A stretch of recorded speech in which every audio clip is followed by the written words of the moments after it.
Kakek ini diusir oleh anaknya sendiri di acara ulang tahun cucunya, karena ia seorang pemulung lusuh. Semua orang terkejut ketika kakek itu datang kembali. Ternyata,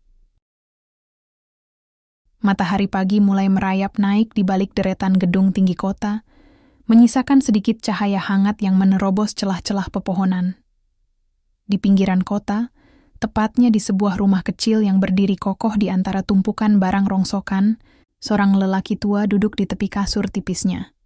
Namanya Rasdi, seorang pemulung yang sudah puluhan tahun mengais rezeki dari sisa-sisa barang tak terpakai orang lain. Kek Rasdi, begitu ia biasa dipanggil oleh tetangga-tetangganya, mengusap-usap, wajahnya yang keriput dengan telapak tangannya yang kasar dan penuh noda hitam bekas sampah. Hari ini adalah hari spesial baginya. Untuk pertama kalinya dalam hidupnya, ia akan bertemu cucunya, anak dari Rizky, putra satu-satunya. Ia belum pernah melihat wajah si kecil, tapi hatinya dipenuhi haru dan kebahagiaan membayangkan senyum ceria bocah itu. Di atas meja kayu sederhana di sudut ruangan, tergeletak sebuah mainan robot plastik yang sudah agak usang. Mainan itu dibelinya minggu lalu setelah menabung selama berbulan-bulan dari uang hasil memulung. Ini mungkin cuma mainan murahan, gumam Kek Rasdi pelan. Tapi semoga dia suka. Setelah memastikan pakaiannya, meski hanya kemeja lusuh yang sudah beberapa kali ditambal, rapi, Kek Rasdi melangkah keluar rumah. Langit biru tampak cerah tanpa awan, seolah ikut merayakan kedatangannya.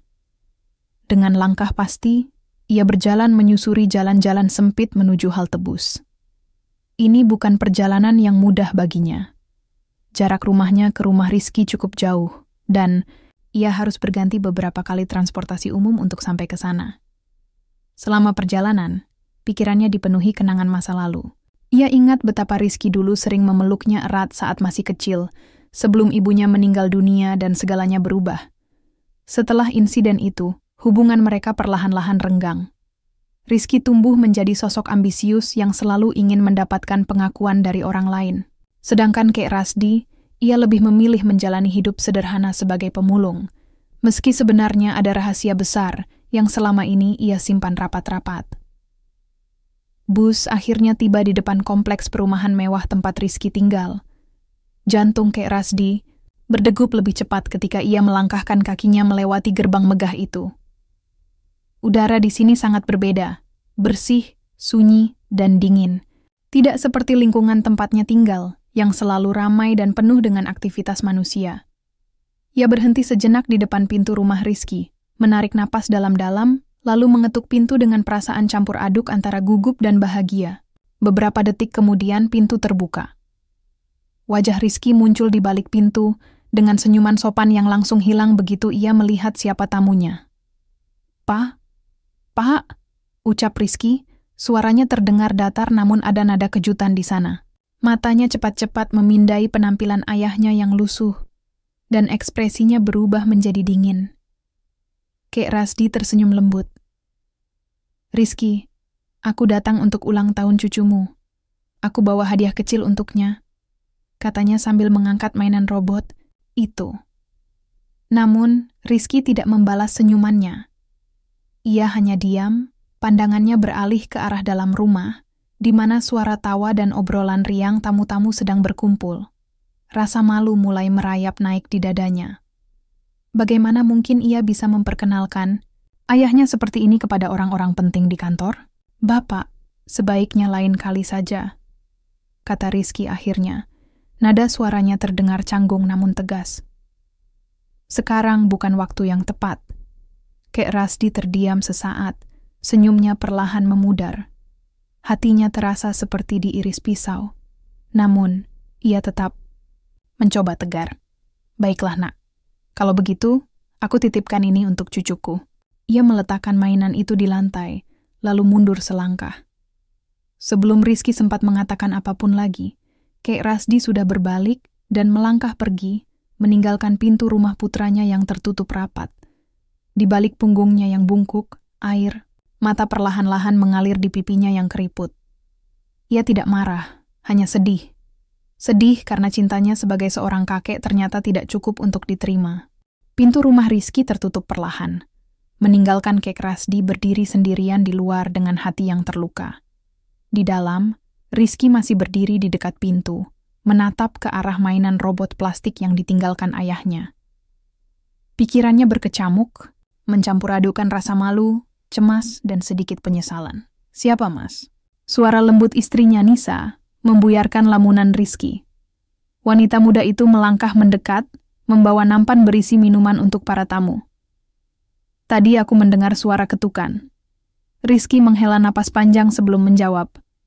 "Hanya seseorang yang salah alamat," katanya cepat-cepat, berusaha menyembunyikan ketegangan dalam suaranya. Ia tidak ingin Nisa tahu siapa yang sebenarnya datang. Atau lebih tepatnya, siapa yang baru saja ia usir.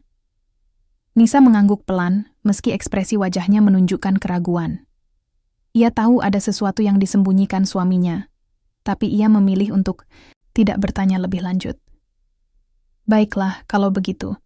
Ayo kembali ke tamu-tamu," ajaknya sambil tersenyum. Rizky mengikuti istrinya kembali ke ruang tamu, namun pikirannya masih tertinggal di pintu. Ia bisa merasakan tatapan beberapa rekan kerjanya dari sudut ruangan, termasuk Pak Doni, atasannya langsung, yang tampak sedang mengobrol santai dengan istri Rizky.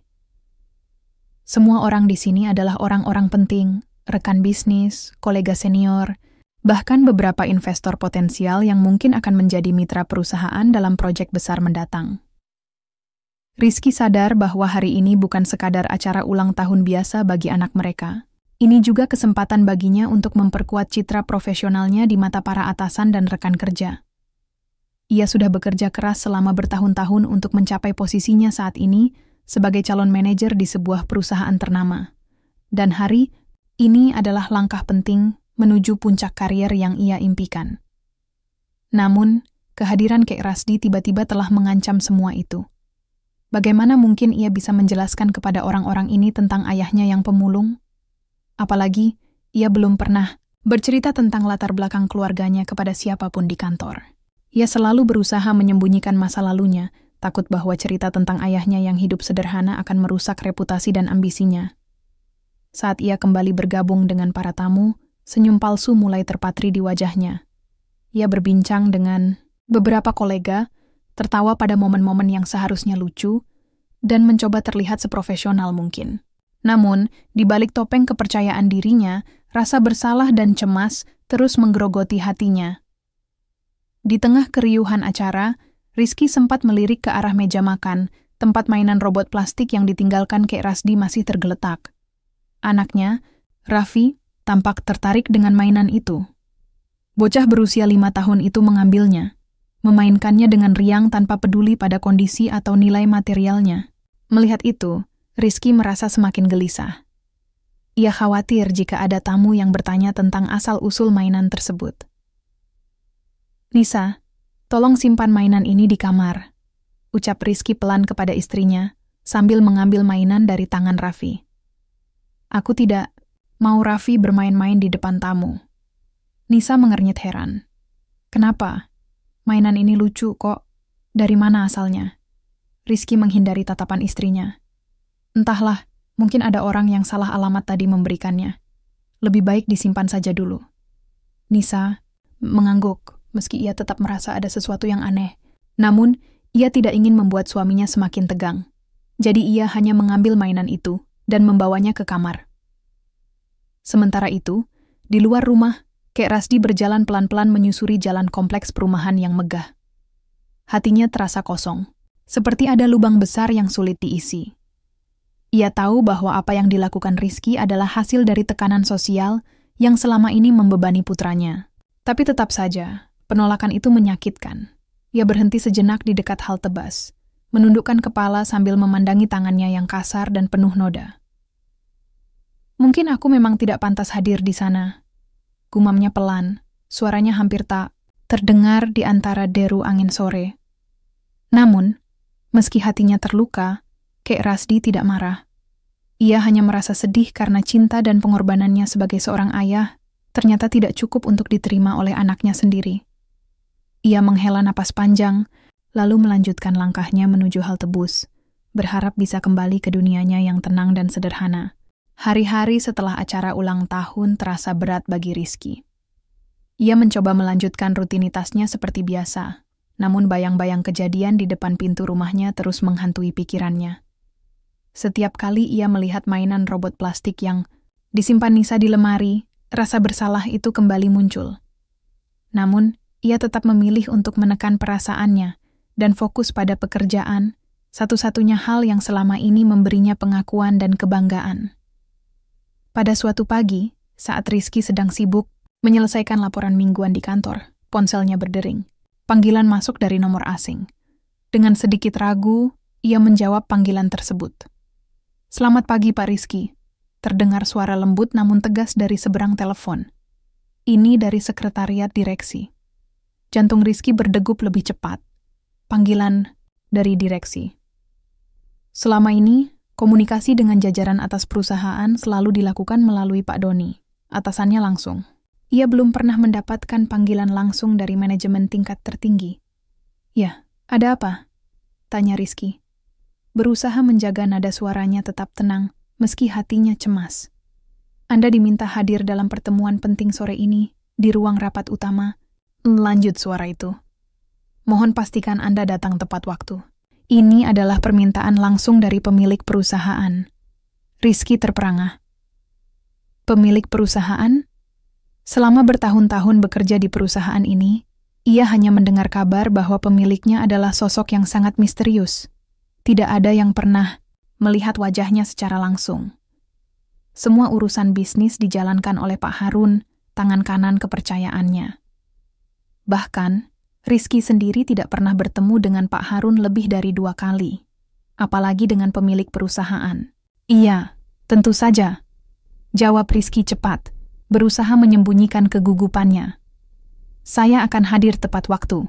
Setelah menutup telepon, Rizky duduk termangu di kursinya. Pikirannya dipenuhi berbagai skenario. Apakah ini tentang promosi jabatannya? Atau justru ada masalah serius di proyek terakhir yang ia kerjakan? Semakin lama ia memikirkannya, semakin besar rasa penasarannya. Sore harinya, Rizky tiba di gedung utama perusahaan. Ruang rapat utama terletak di lantai paling atas, sebuah tempat yang jarang dikunjungi karyawan biasa. Saat ia memasuki ruangan, suasana terasa hening dan formal. Meja panjang berbentuk oval dikelilingi kursi-kursi kulit hitam yang mengkilap. Di salah satu ujung meja, duduk seorang pria paruh baya dengan wajah tegas, Pak Harun. Sedangkan di ujung lainnya, tampak siluet seseorang yang duduk membelakangi pintu. Rizky merasa napasnya tercekat. Sosok itu, yang duduk diam tanpa bicara, pastilah pemilik perusahaan. Ia maju perlahan, membungkukkan badan hormat kepada Pak Harun, lalu menunggu instruksi. "Silakan duduk, Pak Rizky," kata Pak Harun dengan nada sopan namun dingin. Rizky duduk di kursi yang ditunjuk, matanya tak bisa lepas dari sosok di ujung meja. Siapa orang ini? Mengapa ia begitu misterius? Setelah beberapa detik yang terasa seperti berjam-jam, sosok itu akhirnya berbalik. Wajahnya tampak familiar, namun Rizky butuh waktu beberapa detik untuk benar-benar menyadari siapa dia. "Tuan Rasdi," gumam Rizky pelan, nyaris tidak percaya. Suaranya terdengar serak, tubuhnya membeku di kursi. Kek Rasdi, ayahnya sendiri, duduk di kursi direktur utama dengan ekspresi tenang. Namun ada kilatan kesedihan di matanya. Ia mengenakan setelan jas hitam yang elegan, sangat berbeda dari penampilannya sebagai pemulung beberapa hari lalu. Namun, Rizky tidak bisa salah mengenalinya. Itu adalah ayahnya, sosok yang ia usir karena malu. "Rizky," kata Kek Rasdi dengan suara lembut namun tegas. "Aku ingin bicara denganmu." Rizky tidak bisa berkata apa-apa. Mulutnya terbuka, tapi tidak ada suara yang keluar. Dunianya seolah runtuh dalam sekejap.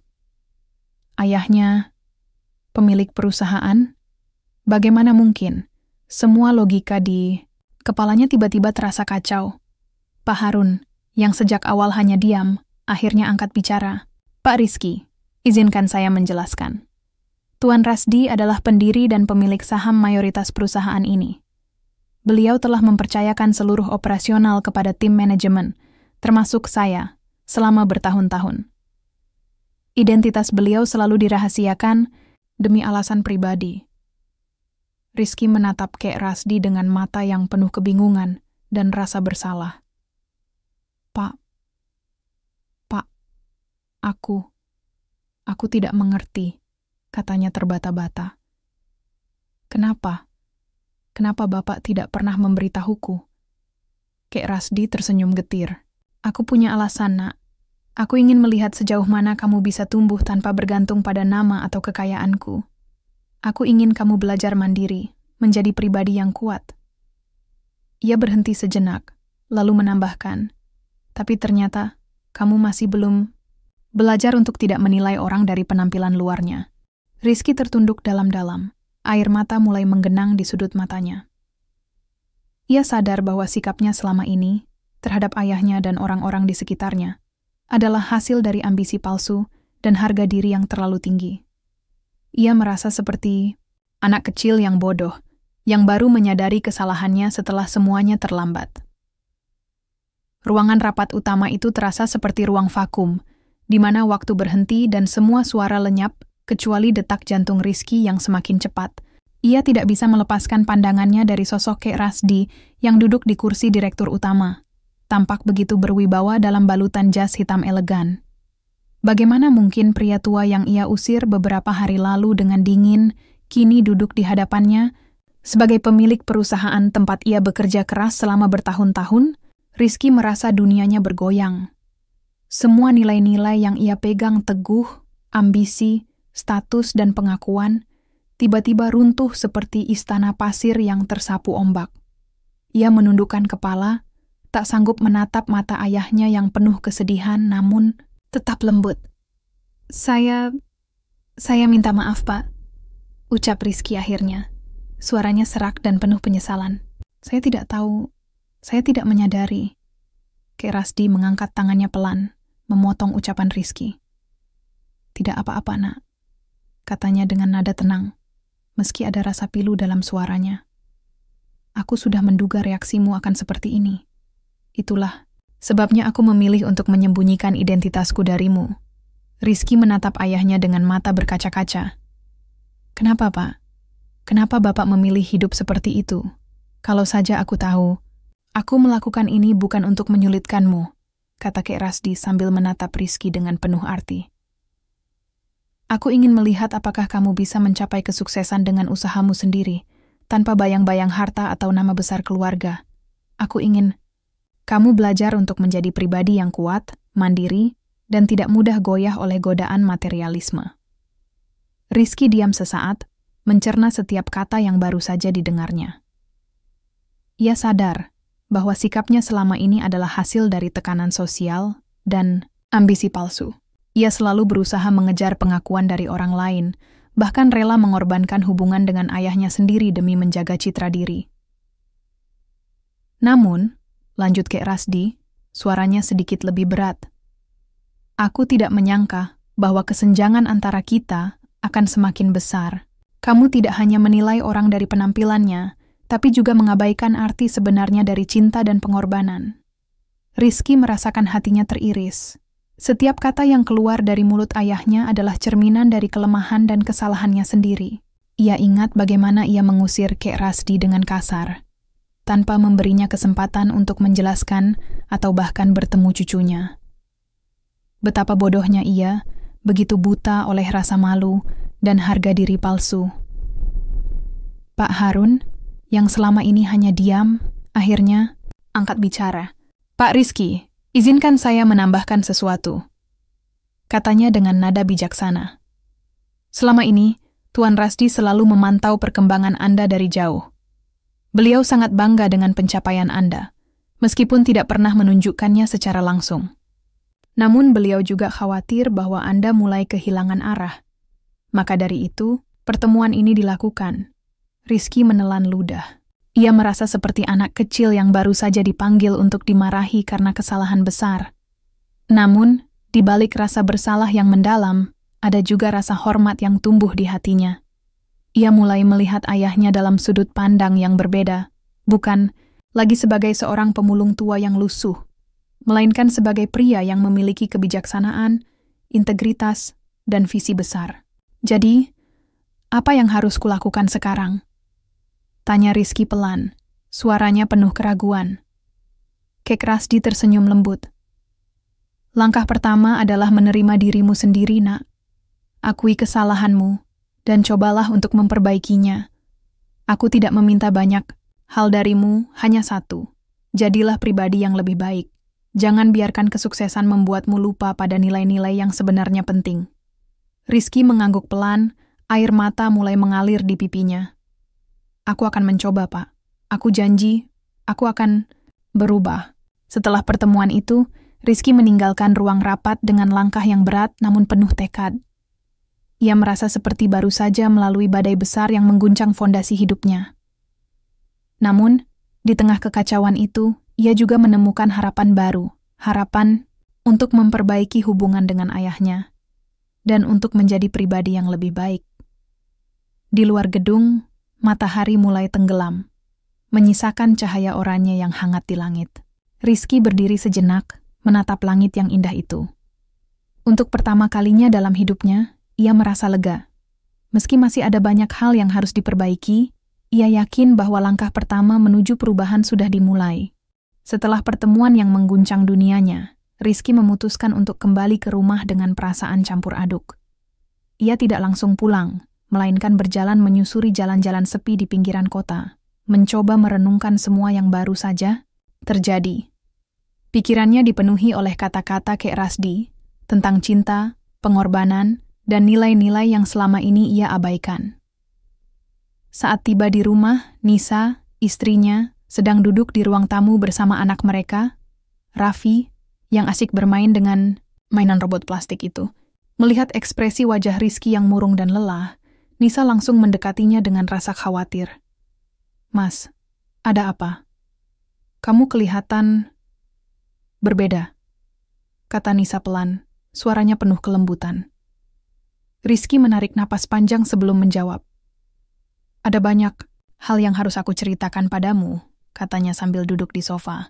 Pandangannya beralih ke arah mainan robot yang masih dipegang Raffi. Mainan itu tampak begitu polos, namun bagi Rizky, ia membawa kenangan yang sangat pahit. Nisa duduk di sebelahnya, memperhatikan wajah suaminya dengan seksama. Apa yang terjadi? Mas, apa ada masalah di kantor? Rizky menggeleng pelan. Ini bukan hanya soal kantor. Ini tentang Bapak. Nisa terkejut. Selama ini, Rizky jarang membicarakan ayahnya. Bahkan, ia hampir tidak pernah bertemu mertuanya itu. Bapakmu? Tanyanya heran.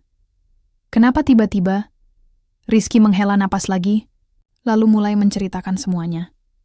Dari kejadian beberapa hari lalu ketika Kek Rasdi datang ke rumah mereka, hingga pertemuannya di kantor sore tadi, ia menceritakan bagaimana ia mengetahui bahwa ayahnya adalah pemilik perusahaan tempat ia bekerja, dan bagaimana sikapnya yang malu dan sombong telah melukai hati orang yang paling berjasa dalam hidupnya. Nisa mendengarkan dengan seksama, matanya melebar saat Rizky menjelaskan identitas sebenarnya dari Kek Rasdi.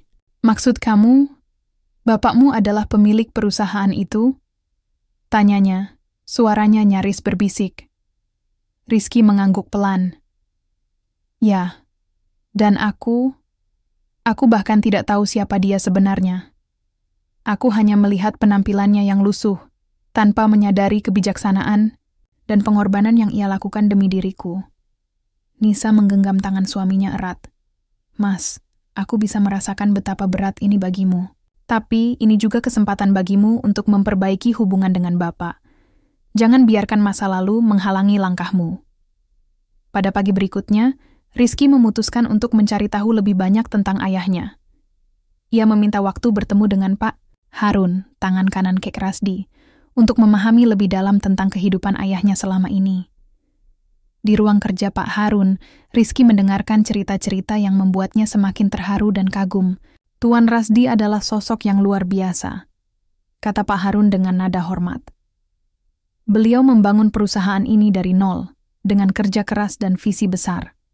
Namun, setelah istri beliau meninggal dunia, beliau memilih untuk menjalani hidup sederhana. Beliau percaya bahwa kebahagiaan sejati tidak datang dari harta atau status, melainkan dari cinta dan hubungan yang tulus. Rizky terdiam, pikirannya dipenuhi oleh gambaran ayahnya yang penuh pengorbanan. Jadi, selama ini Bapak tinggal di lingkungan pemulung karena alasan itu? Pak Harun mengangguk. Ya, beliau ingin tetap dekat dengan masyarakat kecil, agar tidak melupakan akar hidupnya. Beliau juga sering menggunakan uang perusahaan untuk membantu komunitas pemulung dan kaum marginal lainnya. Baginya, kesuksesan bukan tentang mengumpulkan kekayaan, tapi tentang memberi manfaat kepada orang lain. Rizky merasa seperti baru mengenal ayahnya untuk pertama kalinya. Selama ini, ia hanya melihat Kek Rasdi sebagai pemulung tua yang hidup susah. Tidak pernah terlintas dalam benaknya bahwa ayahnya adalah seorang visioner yang memiliki hati emas. Di tengah perjalanan pulang, Rizky memutuskan untuk mengunjungi rumah Kek Rasdi.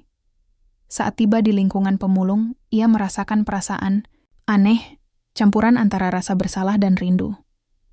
Rumah kecil itu tampak seperti biasa, sederhana namun terawat. Ia mengetuk pintu dengan hati-hati. Ketika pintu terbuka, Kek Rasdi muncul dengan senyum hangat, meski ada rasa waspada di matanya. "Rizky, ada apa, Nak?" Rizky menundukkan kepala, lalu berkata dengan suara bergetar, "Pak, aku minta maaf atas semua yang telah kulakukan. Aku tidak tahu siapa Bapak sebenarnya, dan aku hanya melihat penampilan luarmu tanpa mencoba memahami hatimu. Aku bodoh, dan aku menyesal." Air mata mulai mengalir di pipi Rizky. Kek Rasdi tersenyum lembut, lalu merentangkan tangannya. "Ayo, masuk dulu, Nak.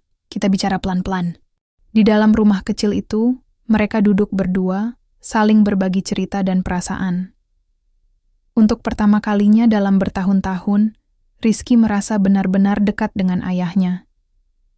Ia mendengarkan kisah-kisah tentang perjuangan Kek Rasdi membangun perusahaan, tentang cintanya pada keluarga, dan tentang harapannya agar Rizky bisa tumbuh menjadi pribadi yang mandiri. "Aku bangga padamu, Nak," kata Kek Rasdi sambil menepuk pundak Rizky. "Meski sempat salah jalan, kamu mau belajar dan berubah. Itu yang terpenting." Rizky mengangguk, air matanya tak kunjung berhenti. Ia sadar bahwa perjalanan menuju rekonsiliasi ini masih panjang, tapi ia yakin bahwa langkah pertama sudah diambil. Ia berjanji pada dirinya sendiri untuk tidak lagi menilai orang dari penampilan, dan untuk selalu menghargai cinta serta pengorbanan orang-orang di sekitarnya. Beberapa hari setelah kunjungannya ke rumah Kek Rasdi, Rizky mulai merasakan perubahan dalam dirinya. Namun, perubahan itu tidak datang dengan mudah. Setiap kali ia menutup mata, bayangan ayahnya yang diusir dari pintu rumahnya terus menghantuinya. Ia juga tak bisa melupakan tatapan sedih Kek Rasdi saat ia berdiri di depan pintu acara ulang tahun Raffi, tatapan yang penuh cinta namun dipenuhi luka. Rizky mencoba melanjutkan rutinitasnya seperti biasa, tetapi semuanya terasa hambar. Di kantor, ia masih menjadi sosok profesional yang disegani oleh rekan-rekannya. Namun, di balik senyum dan sikap percaya dirinya, ia merasa kosong.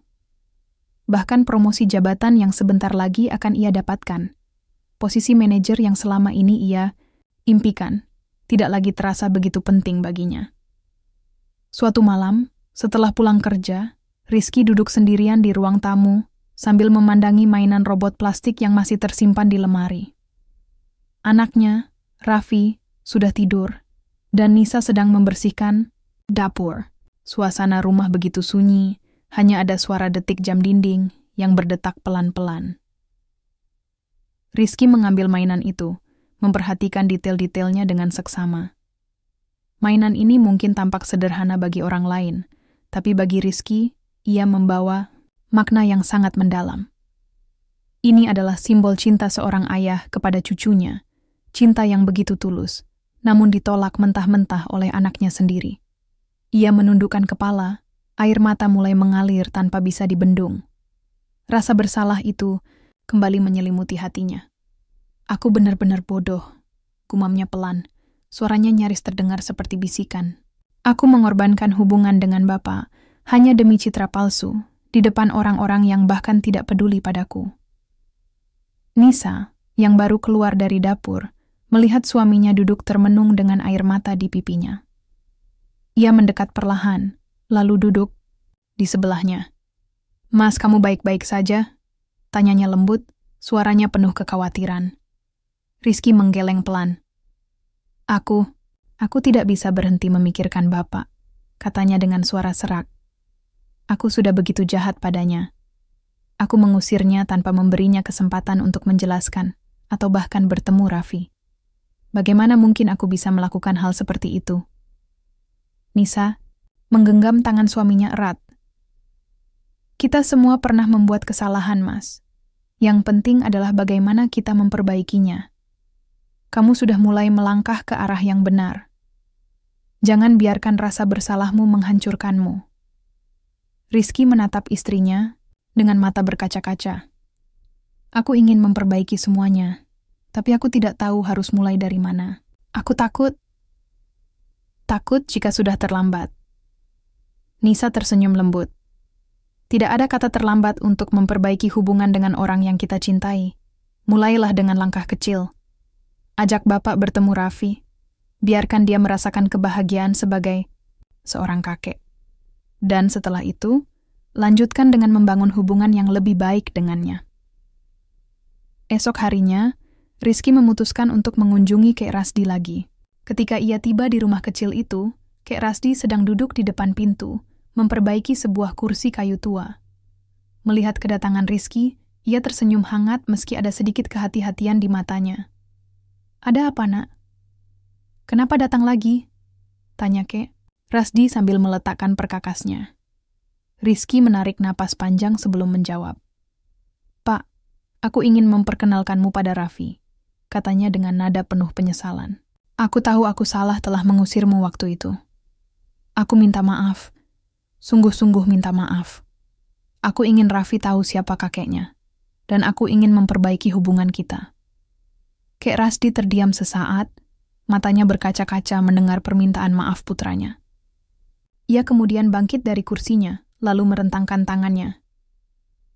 "Ayo, masuk dulu, Nak. Kita bicara pelan-pelan." Di dalam rumah, mereka duduk berdua, saling berbagi cerita tentang masa lalu dan harapan untuk masa depan.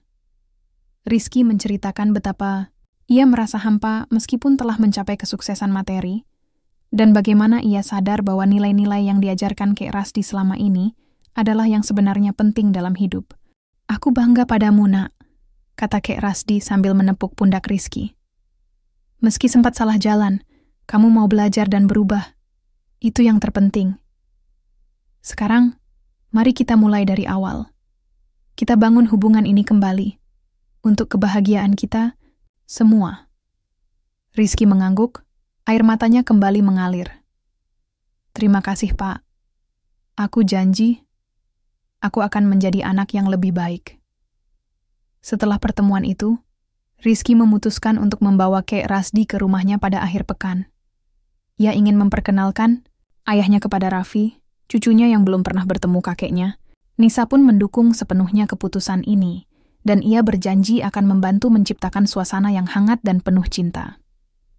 Saat Kek Rasdi pertama kali bertemu Raffi, bocah itu langsung tertarik padanya.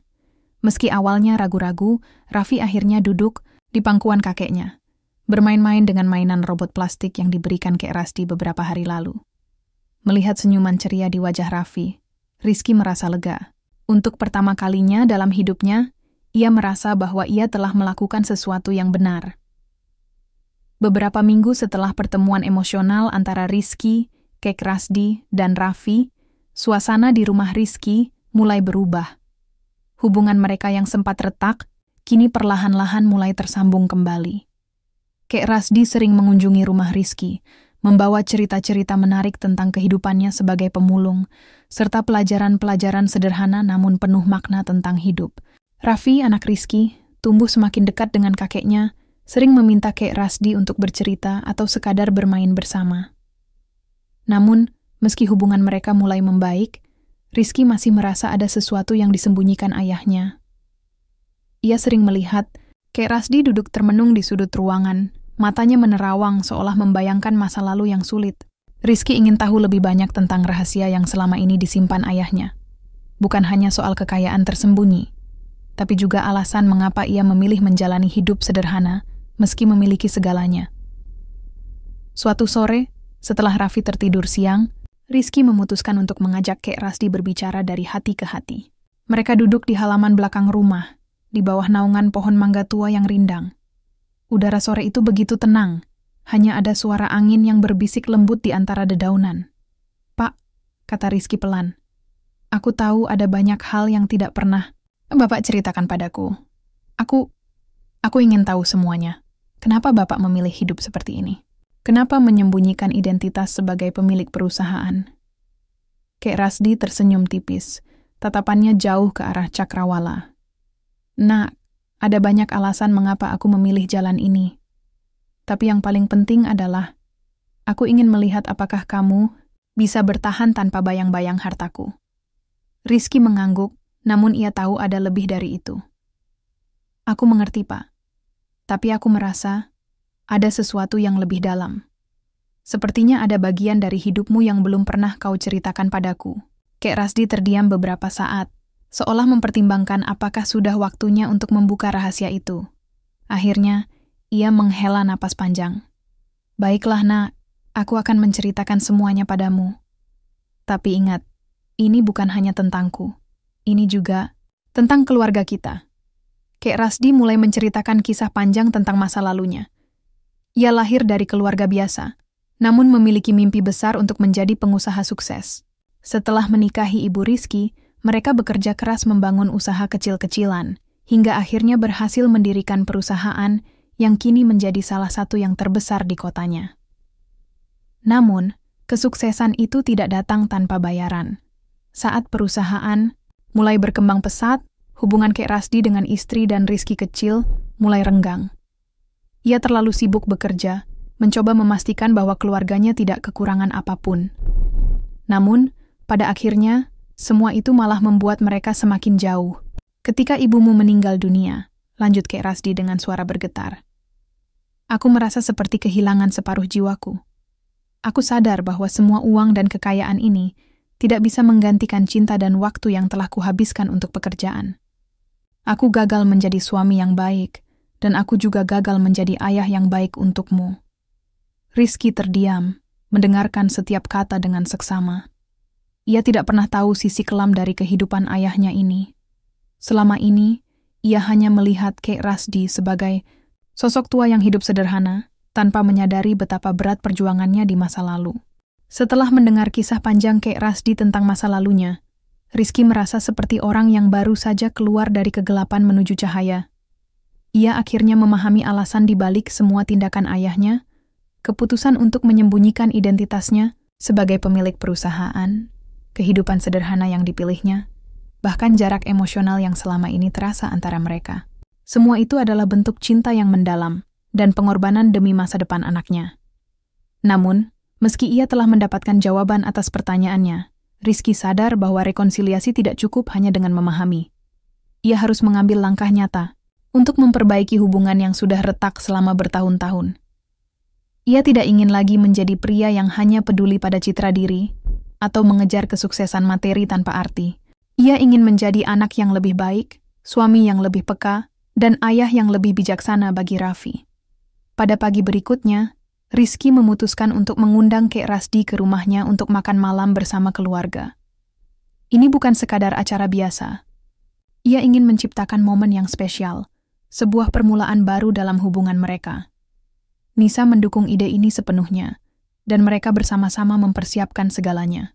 Mereka memasak hidangan favorit Kek Rasdi, membersihkan rumah hingga terlihat rapi, dan bahkan menghias meja makan dengan lilin dan bunga supaya suasana terasa hangat.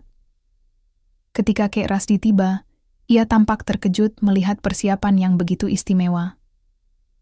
"Apa ini, Nak? Kenapa repot-repot begini?" tanyanya dengan senyum lembut, meski ada sedikit keraguan di matanya. Rizky tersenyum, lalu menggenggam tangan ayahnya erat. "Ini untuk Bapak, Pak. Aku ingin kita mulai lagi dari awal. Aku ingin Bapak tahu betapa aku mencintaimu, meskipun selama ini aku bodoh dan tidak bisa menghargai cintamu."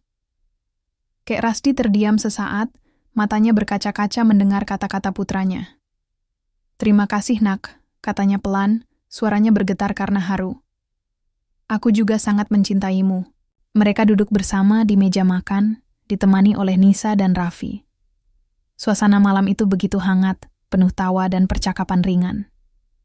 Raffi, yang sekarang semakin dekat dengan kakeknya, menceritakan cerita-cerita lucu dari sekolahnya, membuat Kek Rasdi tertawa lepas. Untuk pertama kalinya dalam hidupnya, Rizky merasa benar-benar bahagia. Bahagia yang datang dari hati, bukan dari pencapaian materi. Namun, rekonsiliasi bukanlah proses yang instan.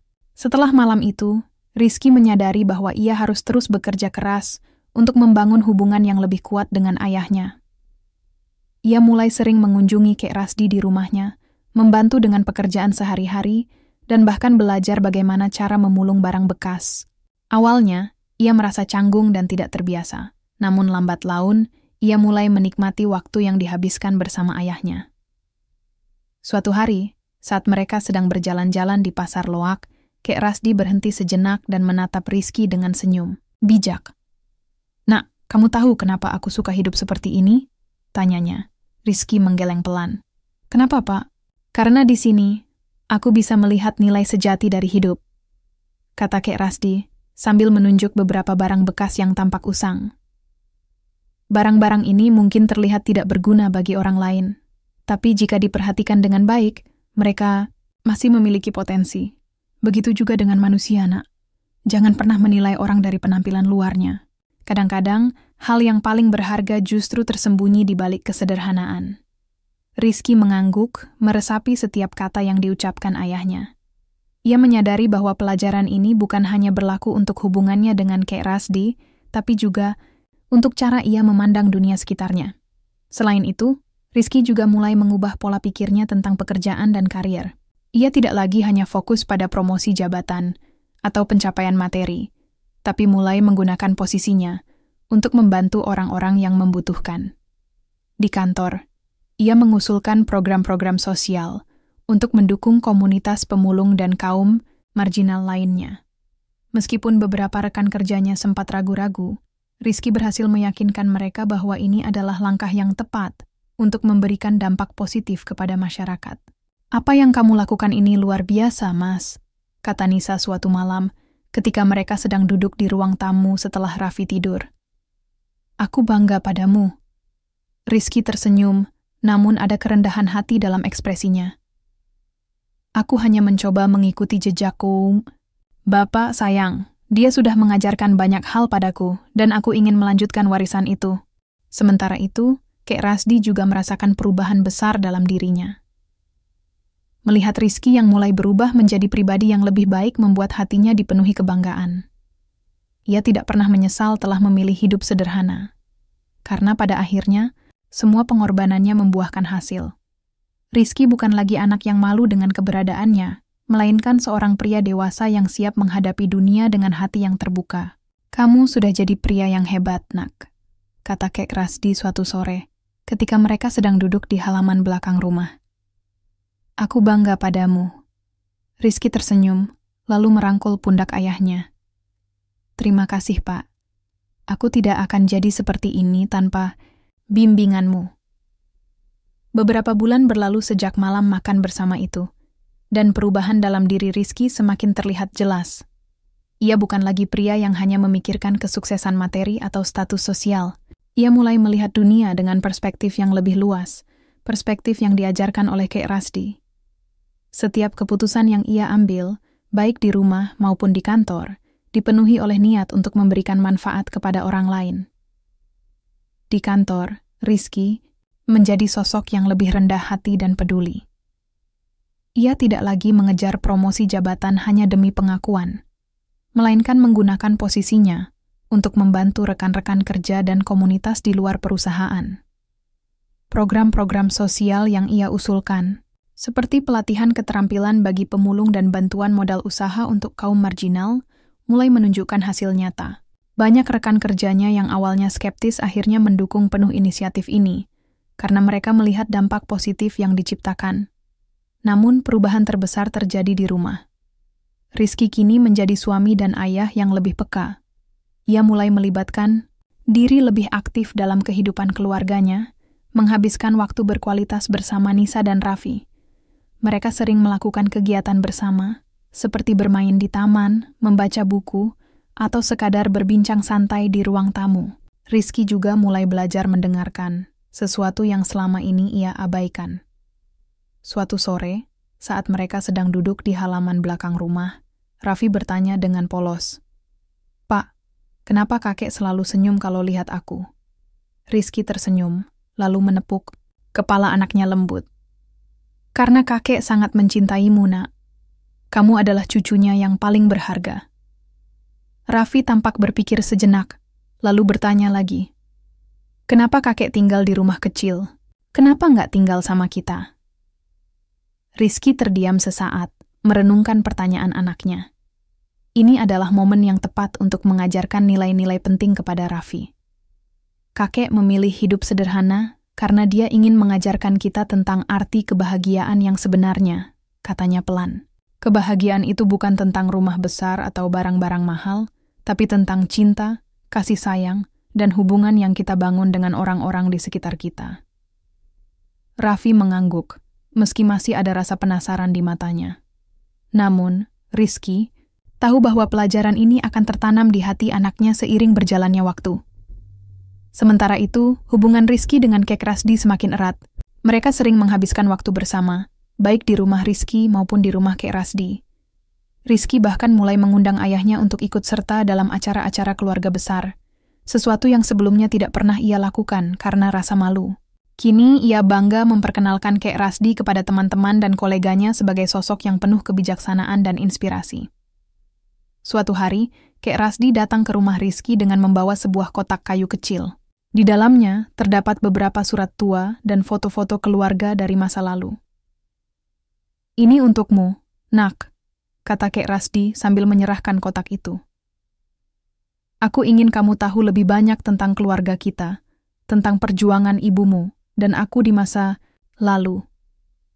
Rizky menerima kotak itu dengan rasa hormat, lalu membuka isinya perlahan-lahan.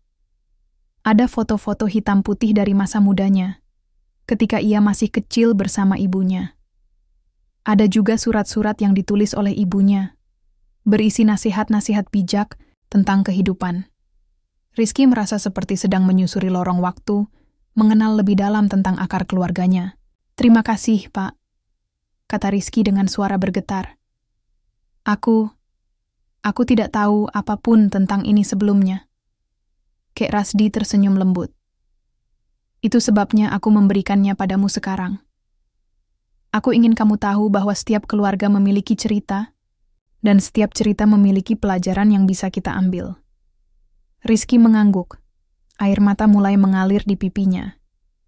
Ia merasa semakin dekat dengan ayahnya, sekaligus semakin menghargai warisan keluarganya.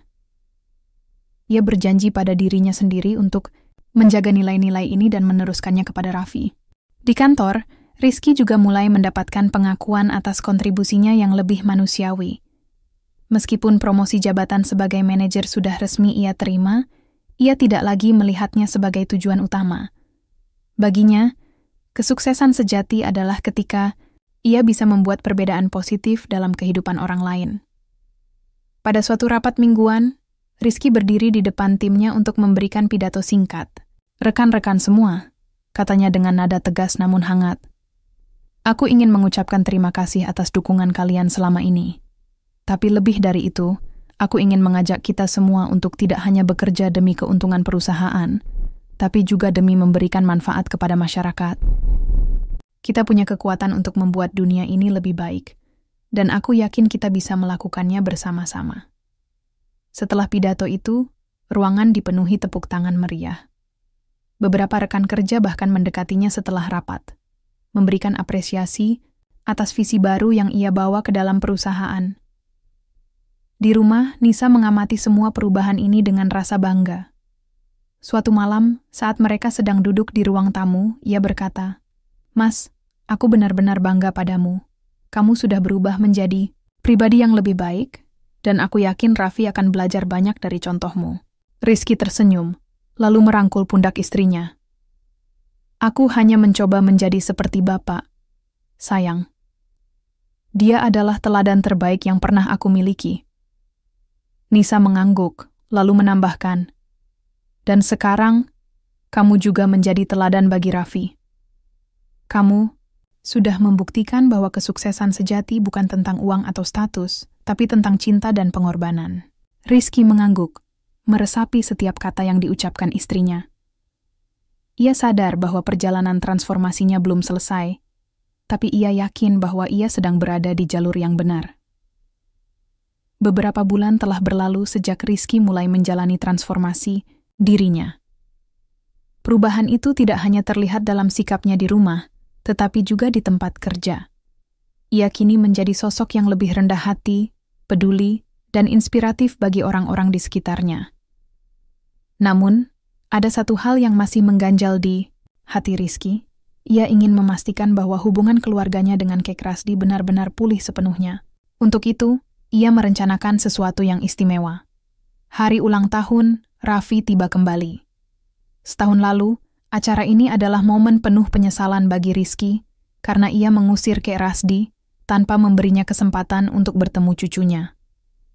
Kini, ia bertekad untuk membuat hari ini menjadi hari yang tak terlupakan. Hari di mana keluarga mereka benar-benar bersatu kembali. Rizky mengundang Kek Rasdi ke rumahnya, kali ini dengan penuh hormat dan cinta. "Pak, aku harap Bapak bisa datang ke ulang tahun Raffi," katanya saat menghubungi ayahnya beberapa hari sebelum acara. "Ini penting bagiku, dan bagi Raffi." Kek Rasdi tersenyum lembut saat mendengar undangan itu. "Tentu saja, Nak, aku akan datang." Acara ulang tahun Raffi diselenggarakan di halaman belakang rumah, dengan dekorasi sederhana namun hangat.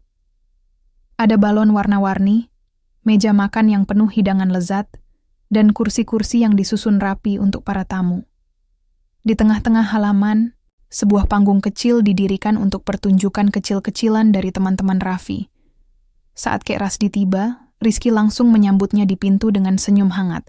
"Selamat datang, Pak," katanya sambil membungkukkan badan hormat. "Terima kasih sudah datang." Kek Rasdi tersenyum, matanya berkaca-kaca melihat sikap putranya yang begitu tulus. "Aku senang bisa di sini, Nak. Terima kasih atas undangannya." Di dalam rumah, suasana semakin meriah. Para tamu, keluarga besar, tetangga, dan rekan kerja Rizky berdatangan satu persatu. Semua orang tampak bahagia, termasuk Raffi yang berlarian riang dengan teman-temannya. Ketika Kek Rasdi masuk, Rizky memperkenalkannya kepada semua tamu sebagai ayahku yang tercinta. Kata-kata itu membuat Kek Rasdi tersenyum bangga, sementara Rizky merasa lega karena akhirnya ia bisa memperbaiki kesalahannya di masa lalu. Setelah acara makan siang, Rizky naik ke panggung kecil untuk memberikan pidato singkat. Semua tamu beralih, menatapnya dengan penuh perhatian. Rizky menarik napas panjang sebelum berbicara. "Rekan-rekan sekalian, keluarga, dan teman-teman terkasih," katanya dengan suara mantap. "Hari ini adalah hari spesial bagi anak kami, Raffi. Tapi bagi saya, hari ini juga memiliki makna yang lebih dalam. Ini adalah hari di mana saya ingin memperbaiki kesalahan besar yang pernah saya buat."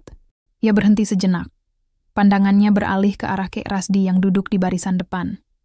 "Setahun yang lalu, pada hari ulang tahun Raffi, saya melakukan kesalahan fatal. Saya mengusir ayah saya sendiri dari rumah ini karena malu dengan penampilannya.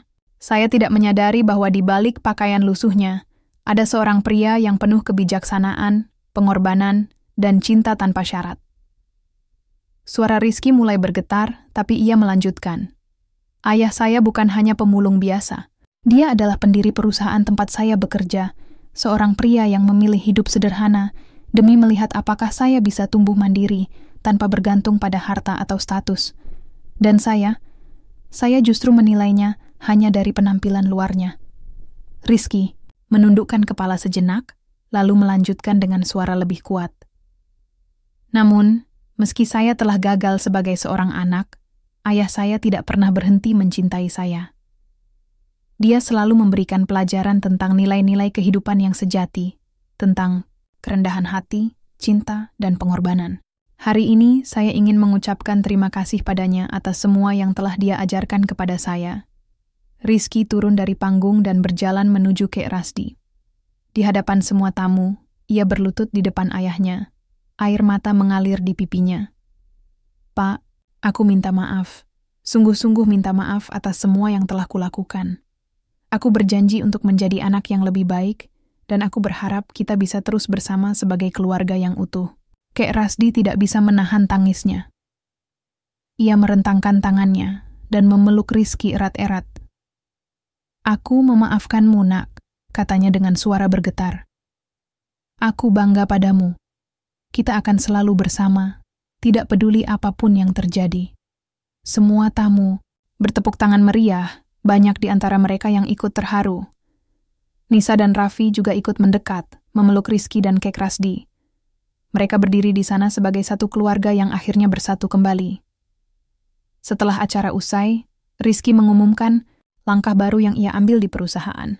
Ia memutuskan untuk mendonasikan sebagian besar keuntungan perusahaan untuk membantu komunitas pemulung dan kaum marginal lainnya.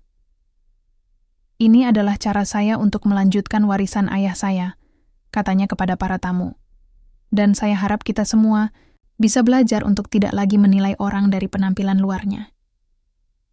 Kek Rasdi tersenyum bangga melihat putranya yang kini telah dewasa dan bijaksana.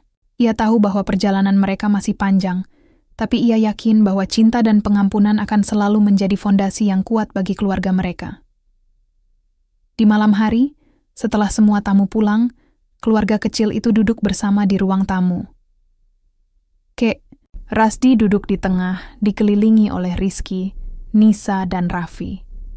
Suasana begitu hangat, dipenuhi tawa dan percakapan ringan. Untuk pertama kalinya dalam hidupnya, Rizky merasa bahwa ia telah menemukan arti sebenarnya dari kebahagiaan yang datang dari cinta, pengorbanan, dan hubungan yang tulus. "Aku mencintaimu, Pak," kata Rizky pelan, sambil menggenggam tangan ayahnya. "Terima kasih atas segalanya." Kek Rasdi tersenyum, lalu menepuk pundak putranya. "Aku juga mencintaimu, Nak. Selalu." Di luar, angin malam berhembus lembut, membawa kedamaian ke dalam rumah itu. Keluarga kecil ini akhirnya menemukan kembali harmoni yang sempat hilang, dibangun di atas fondasi cinta dan pengampunan yang abadi.